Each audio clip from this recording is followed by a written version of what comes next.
Leadership in the Age of Uncertainty, moderated by Palki Sharma, Managing Editor at Network 18. On the panel, Prime Minister Tony Blair, former Prime Minister of the United Kingdom, Kevin Peterson, a former captain of the men's cricket team in England, and of course, External Affairs Minister of India, Dr. S. Jaishankar. Palki, over to you. Thank you. Good afternoon, everyone. The title of this session is Turbulence, Temperament, and Temerity, Leadership in the Age of Uncertainty. And with me are three gentlemen who've proven their leadership in their respective fields and have successfully navigated social and political uncertainty. Mr. Blair, Mr. Peterson, Dr. Jaishankar, good afternoon. Mr. Tony Blair, let's begin with you. From the British Raj to Amrit Kal.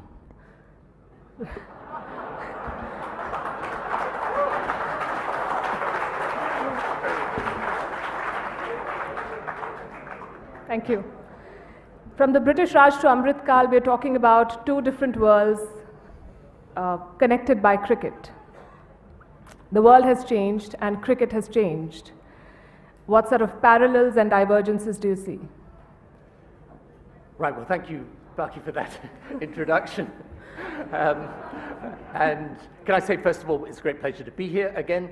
Great pleasure to be with my good friend, Jaishankar, some of whom I have enormous respect, and to see Kevin again after quite a long time. The last time I saw him was when I welcomed him and the English team into Downing Street after they won the Ashes in 2005, where I've just said to Kevin, he was easily the most sober person in that team. The best actor. That's what it was.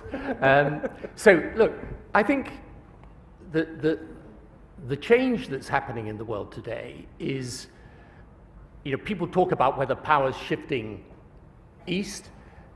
I think it's not so much shifting as today power is going to be shared. Right? There is no doubt that the rise of China, the rise of India now has changed geopolitics. You've got Indonesia now becoming an increasingly powerful country. I think the Philippines is going to make great strides. Vietnam, its economy has surged enormously over these past years. So I think we are definitely in a new era. But I think there are several things that are interesting about it that need reflecting. It's true that the great geopolitical competition will probably revolve around the relationship between the United States and China. But here's the thing which is interesting. I think over the last 2 years, under President Biden, and I'm not sure everyone in America sees it this way, but this is how I see it as an outsider. America has re-emerged as the strongest power in the world by a long way, both by dint of its economy, its military, its resources, its technology. As China has faltered over the COVID policy and, frankly, over aspects of its economic policy, I think America's dominance is very clear. That's the first thing. The second thing is that although the East is much more powerful, which is why I say for sure power is to a degree shifted but has still got to be shared, whilst it's clear that the East is very strong, it's not just America that is strong, Europe is still strong. It's still the largest commercial market in the world. I think the conflict in Ukraine has seen Europe and NATO regain some of its momentum and its purpose, and the UK to a degree too as an ally. And so I think the real challenge today is how you make sense of this shifting geopolitics. And in that, I think the position of India is absolutely critical, because the progress of India in these last years has been remarkable and extraordinary. And I think the position of India now, this is again my view as an outsider, is potentially more powerful than it's ever been. With the G20, this is in a way a demonstration of its authority on the global stage. But increasingly around the world, when countries are worried about whether they have to choose between the USA and China, I think India is a country seen by many as an objective friend, and I think it's got the opportunity now to lead the global south in a way that's never been true before. But to your point of power being shared and not shifted so much, is the West prepared to share that power? Because I do not see a lot of enthusiasm on United Nations Security Council reform to start with. Yeah, but the West has got no option. And the trouble with the UN Security Council reform, which of course should happen, I mean, it's absurd that India is, you've got a situation where India is not a permanent member, but you could say that about other countries as well. But leave aside that, because the problem always with reforming the UN Security Council is how do you get consensus? But the West has got no option but to share the power. The question is how you make sense of international diplomacy in this new world.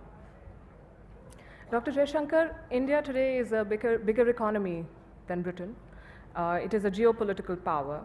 It is a post-colonial country that dominates the originally English sport of cricket. Would you call it a reversal of power? Would I call it? A reversal of power. I would call it rebalancing.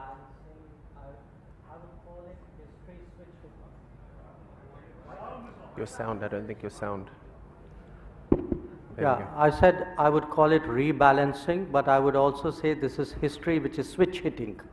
It's hitting the other way, right? Not far wrong. But seriously,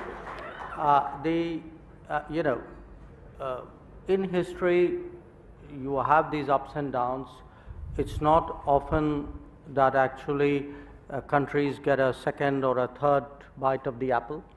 I think India today is in a very unusual position that it is once more very decisively upwardly mobile, which a lot of other civilizational states, barring one actually, are not anymore in a position to do. Where the UK is concerned, I think it's a very complex relationship. I mean, there's a lot. The most popular film in India last year was a film called RRR, and this had to do with the British era. And just I'm trying to put it delicately. You weren't the nice guys in the movie. So the reason I said. Can I sit here as a South African? Yeah. No. Please.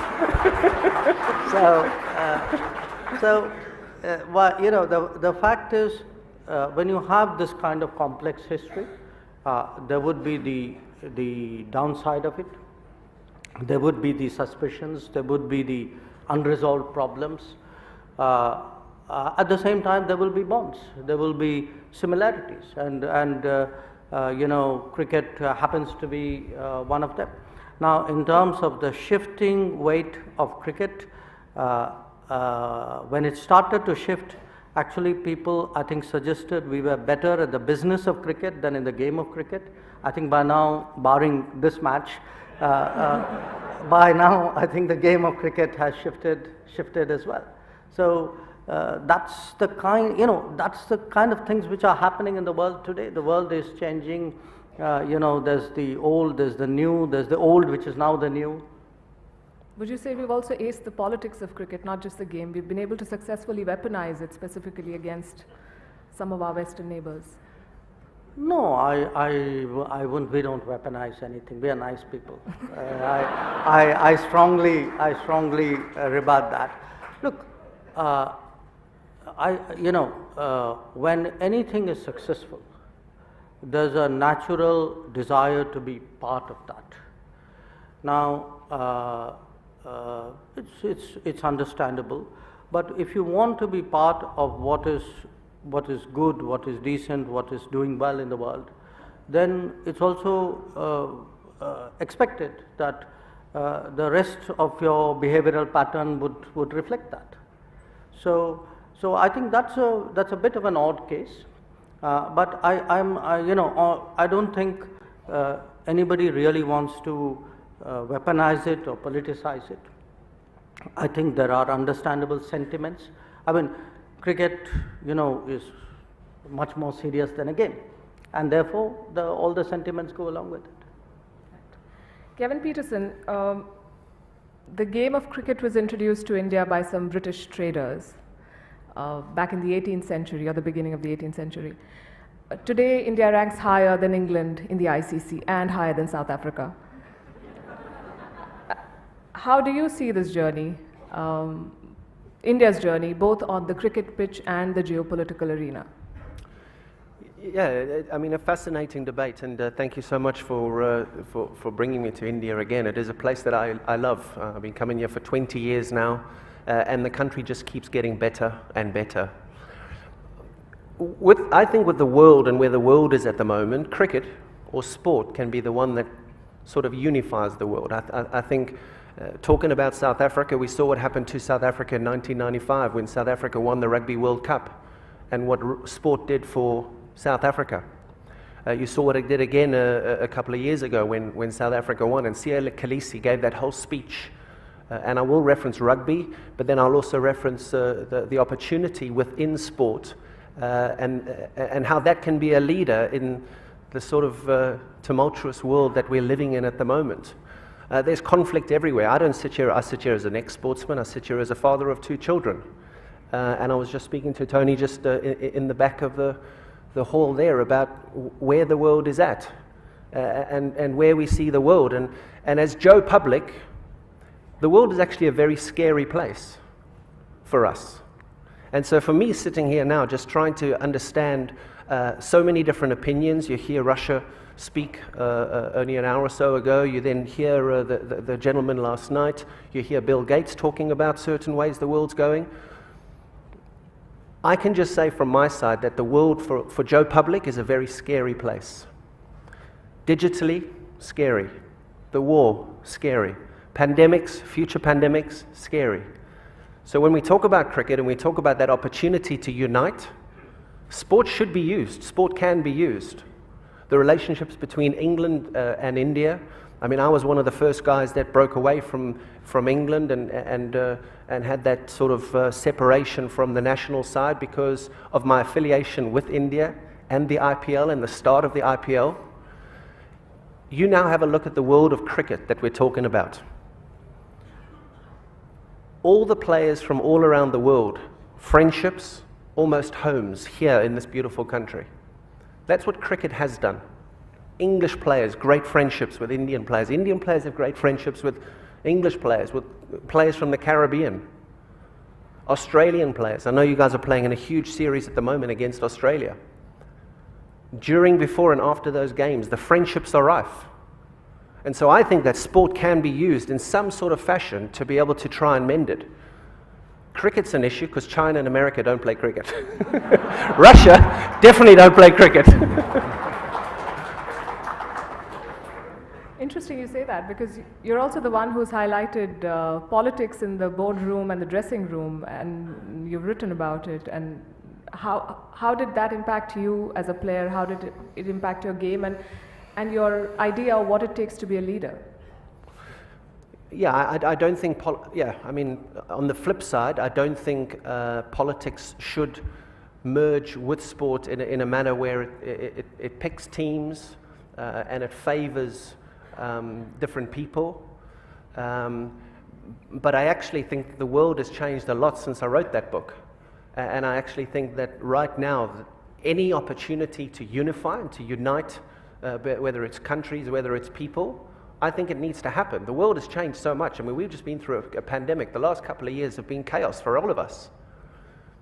So if there are new opportunities and we need to change the way that we think, I think now is the right time to do it. And if cricket in this conversation is something that can be used, or sport is a conversation that can be used, why can't we use it? Sure. Dr. Jaishankar, from honorable rivalries to now very vicious personal attacks, would you say sledging both in cricket and in politics has become part of the par for the course? The personal attacks was the politics or the cricket? But anyway, I know the answer. Now look, you know, if I could just pick up on something which Kevin said. He spoke about sports, cricket specifically, as a way of bonding, of uniting. I also look at it in a slightly different way. I mean, think of us, we're from the world of sports, from the world of politics, from the world of diplomacy, and what is common amongst the three of us? All of them are extremely competitive activities. So, the end of the day, sports or politics or diplomacy are ways of taking your competitive spirit into a particular domain. Now, when you speak about leadership, leadership is about making choices, having the courage to make the choices at difficult moments in the middle of a competition. And in anything which any of us would have done, a large part of it is drilling for it on a regular basis, the sort of I would say the going to the nets which you would do in every business or as a regular routine, but also the mental strength and the experience and and sometimes the innate talent to take the tough calls at the right time. Now, when you are competitive, yes, sometimes competition can be very extreme, and that's the kind of situation you are talking about. It will happen because not everybody would play by the rules. Not everybody. Sometimes it could be temperament. Sometimes it could be the compulsions of a situation. It can happen, but I would say, in my own way of working, I think if I have colleagues in the room, they would bear me out. I often, in diplomacy or in strategizing, use cricket analogies. I would say I would take a particular match or a particular player and use that to get across to them that that's what I expect, or that's what I think we should do, or that's a kind of risk we should take. And in all of this, one has to plan for the fact that there will always be sledging, there will always be something beyond the rules, something from the, as they say in another continent which doesn't play cricket, from the left field. Right. I want to quote from what Mike Pompeo recently said about you in his book. He called you, and I'm quoting, a professional, rational, and a fierce defender of his boss and his country. And since you believe in cricket analogies, with a captain like Prime Minister Modi, how do you really set your field? Do you play an aggressive game and close in on the batsmen, or do you focus more on guarding the boundaries mostly? Well, I think with Prime Minister Modi, with Captain Modi, there's a lot of net practice. I mean, the net practice starts at 6 o'clock in the morning and goes on till fairly late. But again, there's also, and I'm sure Kevin would agree, I mean, if you have a particular bowler who you trust in or you've seen perform, you would give them the latitude. You throw the ball to them at the right moment. You would trust them to deal with that particular situation. And I think in that sense, Captain Modi does give his bowlers a certain amount of freedom. I mean, he expects you to take that wicket if he gives you the chance to do it. But I would also say some of it is watching the difficult decisions being taken. Kevin was speaking about the pandemic. I mean, all of us, if we look back at the last 3 years, the decision to lock down was a very, very tough decision. But it had to be taken at that point of time, and if we now look back, what would have happened if we had not taken that decision? The decision to actually push the vaccines in the manner, the vaccine production in the manner in which it was done, because it's something which most people naturally wouldn't know. One of the reasons why Tony and I have been so closely in touch was through the pandemic we were working the raw materials flow for the AstraZeneca, for the Covishield vaccine. To have the confidence to be able to devised a program to vaccinate so much people. Or even I would say the call to send vaccines abroad. There was a lot of questioning of that. I mean, today everybody says, yes, great idea, you know, we gave vaccines to 100 countries. And it was a tough call because at that time, remember. So to me, a lot of, whether it's sports, any competitive situation, is that willingness to take the difficult calls, stand by those calls, give your people the confidence that you will stand by them when they take the risks. This is all about competition and leadership.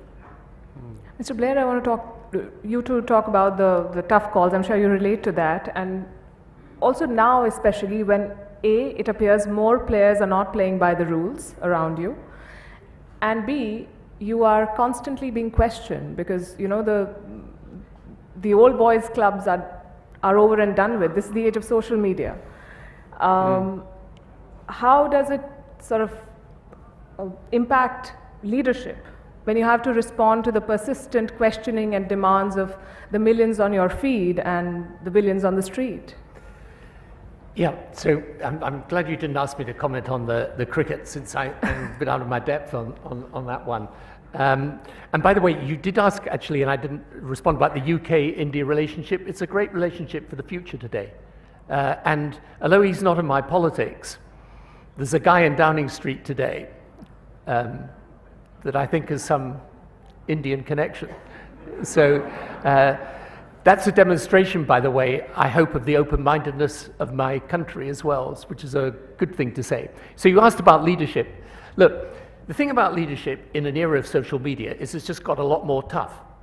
Okay, because the thing about social media is it's frankly a plague on politics, really, because it's the platform for the loudmouth.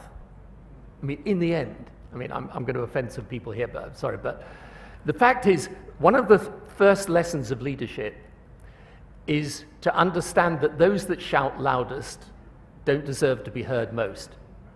Right? Unfortunately, social media, that's where they're shouting loudest. And so leadership's been the same since time immemorial. Leaders step up when others step back. Leaders are prepared to take responsibility and take decisions. And most of all, leaders know that criticism comes with the job. You know, I always say to people, if you don't want criticism, don't become a leader.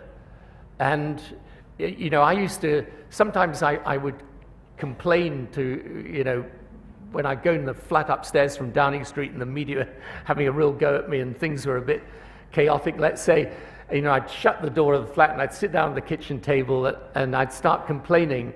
And my wife would always say to me, stop whinging, it's voluntary. And, you know, she was right. I mean, you know, no one told you to go and become a leader. But if you're going to become a leader, understand that the essence of leadership is taking responsibility and being able to face the criticism. And there's one other thing, by the way, that good leaders do, and here I think cricket is a useful analogy. A good leader picks a good team. There you are. Absolutely.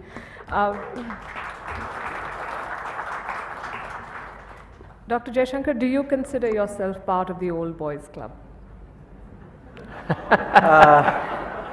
Well, you know, I recently used the word old, and a few people commented on it. I wasn't obviously using it for myself at that point of time. Old boy, no, old boy club, not really, because in a interesting way, I think that kind of concept really doesn't exist in today's India. Certainly not in the, you know, the kind of environment that I've been in, neither in politics nor actually even in diplomacy anymore. So the answer is no, I wouldn't consider myself to be part of the old boys club. In fact, if anything, I would say you would try to, you know, as part of being global, as part of being more multicultural, you whatever vestiges there may have been, I guess by now would have gone. But that's how I see myself. I mean, I don't know what you do. You know, I've always wanted to ask you this question. How did the transformation from a diligent diplomat to a rock star neta come about? I mean, you're being quoted by the German chancellor. Meme makers are going through your speeches to look for content. Did you think foreign policy is going to become so popular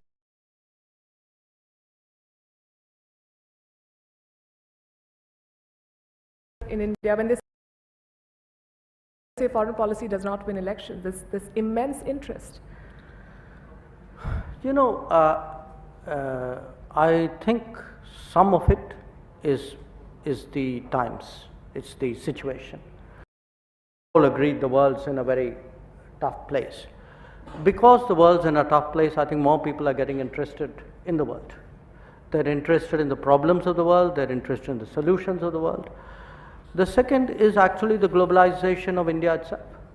You know, ask yourself, we have 1 million students, Indian national students out in the world at any given point.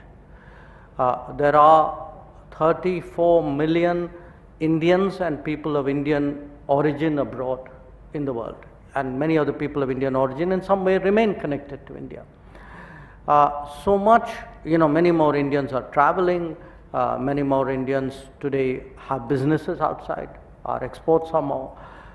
Even at home, a lot of people sitting at home do more business outside. So,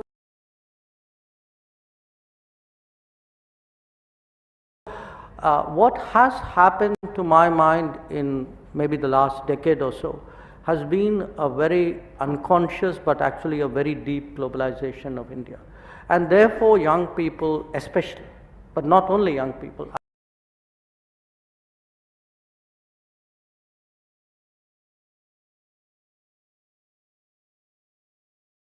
I think take much more interest in the world than they used to.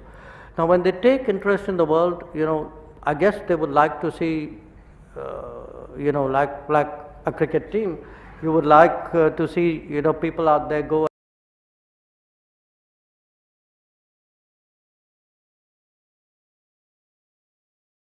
and do perform well. You know, you don't only want to win matches at home, you want to win matches abroad as well.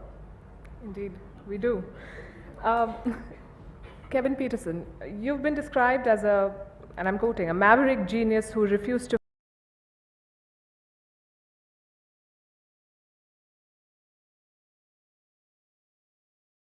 fit in and had to pay the price for it. Is that how you see your journey? And what does it really take to be an outlier in a world that is increasingly being led by people who depend on data crunchers, who depend on processes,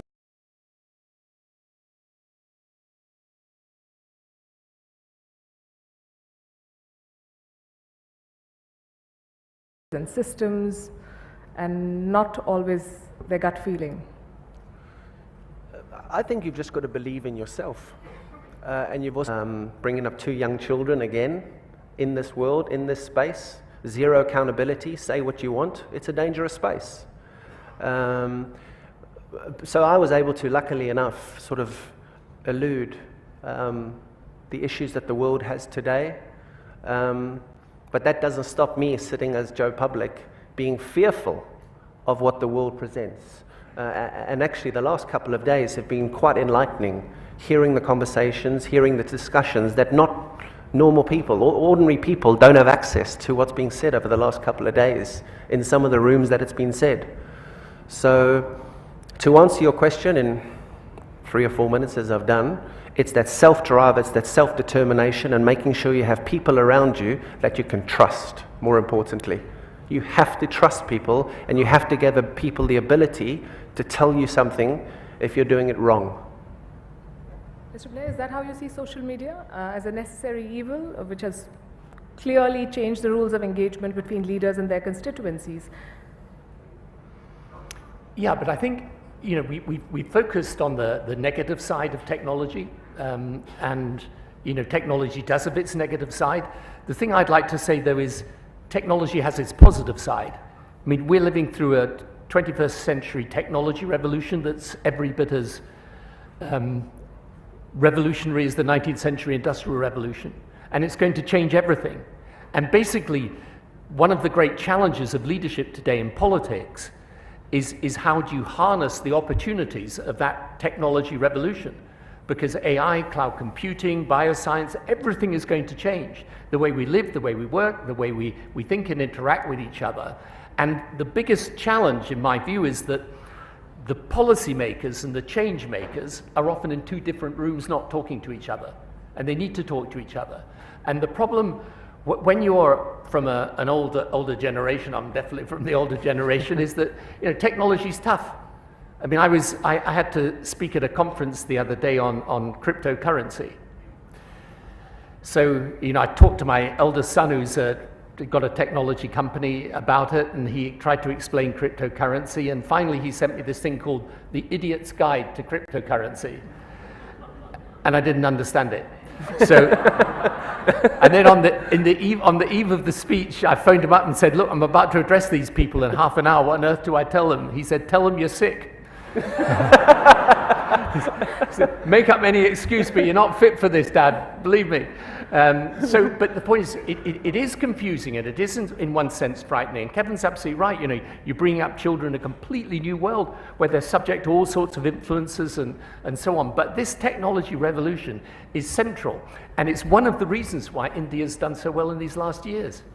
Because I think, Prime Minister Modi has understood the importance of it, and your digital ID program, I think it's one of the most important programs. I keep saying to people around the world, if you want to see an example of a reform that leads to real results and shows that government can work for people, look at India's digital ID program. It's been a remarkable transformation. And that's where, by the way, if you want to help some of the poorest countries in the world today, I think a lot of the poorest countries in the world, if they embrace technology in the right way with the right help, they don't have to replicate the legacy systems of developed countries. They can actually, in health, in education, and in the role government plays, they can bypass all of that. So technology, it's got its downsides, but it's a fact, and if we understand it and we master it properly, we can make it work for people. Dr. Jaishankar, was this a sort of a conscious leadership call that this is the age of IPL, we don't want specialists, we want all-rounders, we want leaders who can deliver on policy and also communicate it effectively? No, that's a completely new analogy you're using. You want all-rounders. I still think you need specialist batsmen, right? You need them all. So all-rounders have a use, but I think you also have people who have domain skills. My sense today is actually governance has become very complex. In an interesting way, where politics is concerned, it's not so much politics has become complex, but how do you explain that governance to people, and to some extent, how do you motivate them? Tony was talking about the digital, the Aadhaar-based delivery which is happening. Wherever I go in the world, and it's actually, if you ask me today, probably other than Ukraine and the pandemic, if you ask me, okay, put those two aside, what is the subject you talk most to foreigners about? The subject I talk to them most about is actually what's happening through the digital backbone in India. That when they look at the food delivery, the payments into the banks, the Kisan, the farmers support program we have, each one of these, the pension schemes, the health access. The fact that we are able within the last few years to raise this into tens or hundreds of millions and do this with a very high degree of credibility, very high degree of integrity, even vaccination, after all, to create a platform to be able to, in an organized, efficient manner, vaccinate get 2.5 billion shots in the arm is an incredible achievement.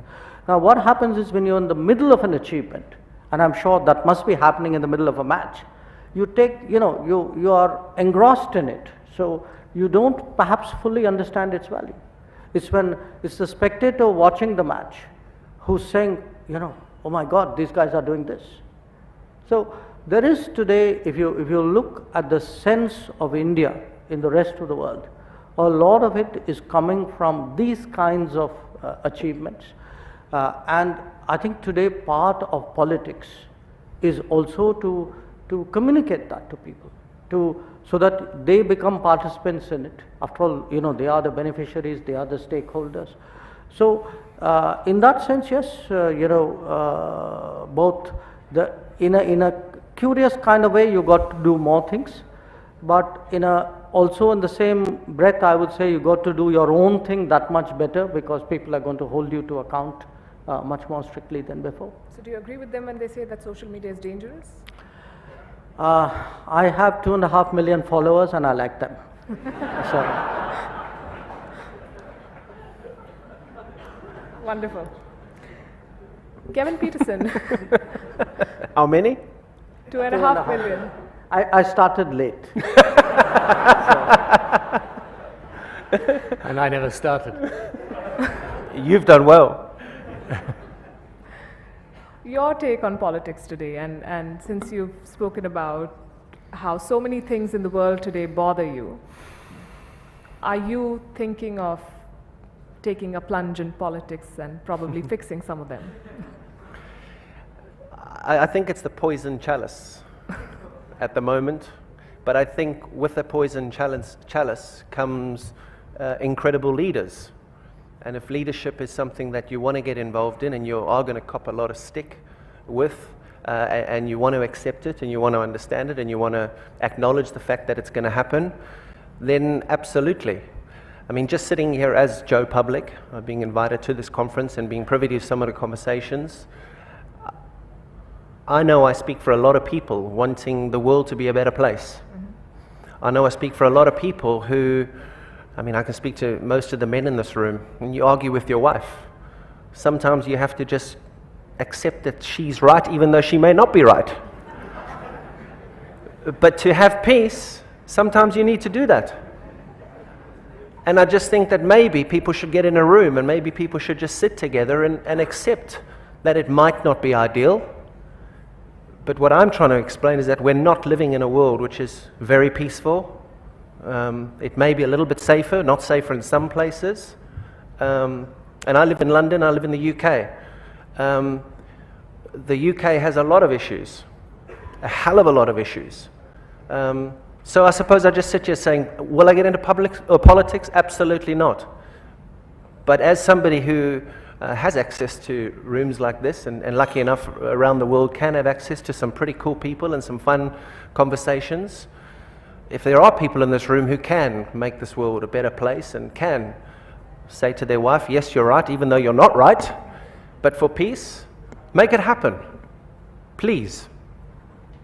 I think just getting people together in the room is sometimes not enough. You can ask Dr. Jaishankar, he tried yesterday.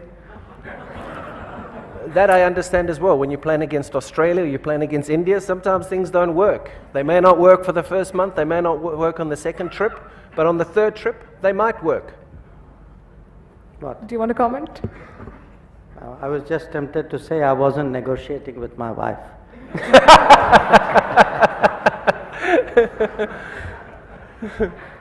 Right. I'm not sure if you're supposed to take audience questions. No? Okay. Okay. So I'm going to thank you all for your comments, and I'm sure your words will inspire many and will give guidelines for leaders of the future. Thank you very much, and all the best. Thank you. No,